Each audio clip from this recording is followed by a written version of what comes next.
प्रदोष व्रताचे महात्म्य. अध्याय 8. सिद्धमुनी नामधारकाला कथन करतात.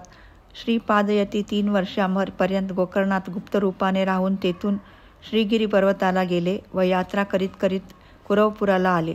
कृष्णा व गंगेच्या तीरावरील या महाक्षेत्राचा महिमा अपार. श्रीपाद तेथे येऊन राहिल्यावर तर त्यांची फारच ख्याती झाली. त्या ग्रामात एक वेदशास्त्र संपन्न ब्राह्मण राहत होता. त्याची अंबिका नावाची महापुण्यवान सती भार्या होती. जन्मफळ म्हणूनच की काय, तिला अनेक पुत्र होऊन ते मरून गेले. त्यातून एक जो जगून वाचून राहिला तो मंदबुद्धीचा निघाला.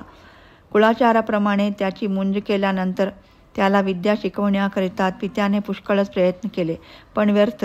त्याला विद्येचा गंध नाही, प्राचीन कर्मच नाही तर काय म्हणावे. दुर्दैवाने तो ब्राह्मण वारला आणि अंबिका भिक्षा मागून उभयताचा निर्वाह करू लागली. ग्रामातील लोक त्या मंदबुद्धी पुत्राला दूषण देऊ लागले. कोणी म्हणावे, कशाला रे असा दगडासारखा जन्मलास, वेदशास्त्र संपन्न अशा ब्राह्मणाच्या पोटी आलास आणि भीक मागतोस, लाज नाही वाटत तुला? गंगेत जीव का देत नाहीस? ब्रह्मचारी दुःखित होऊन मातेला म्हणाला, मी आता प्राण देणार. शेवटी ती माता पुत्र रडत रडत गंगेच्या प्रवाहात गेले. तेथे श्रीपाद योगी स्नान करीत होते. त्याचे या दोघांनी चरण धरले आणि आपल्या आत्महत्येचे बेत त्यांना सांगितला. यती महाराजांनी कारण विचारता त्यांनी आपली जन्मकथा त्यांना सांगितली. माता बोलली, देवा, आता पुढल्या जन्मात तरी जगत्रयाला पूज्य असा पुत्र मला दे.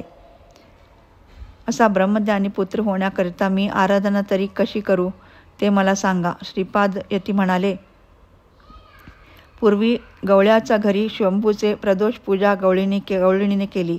त्या पुण्याईने त्याच्या घरी भगवान श्रीकृष्णाचा जन्म झाला. तशी तू सर्व संशय सोडून शनिप्रदोषी शंभूची पूजा कर, म्हणजे तुला माझ्यासारखा पुत्र होईल.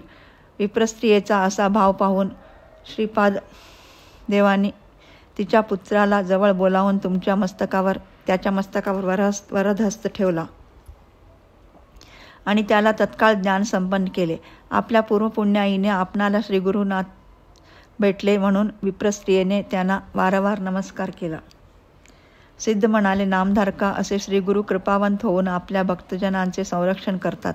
त्यांनी सांगितलेले प्रदोष पूजेचे महात्म्य नीट ध्यानात ठेव. अध्याय 8 समाप्त. श्री गुरु दत्तात्रेयार्पणमस्तु. शुभम भवतु.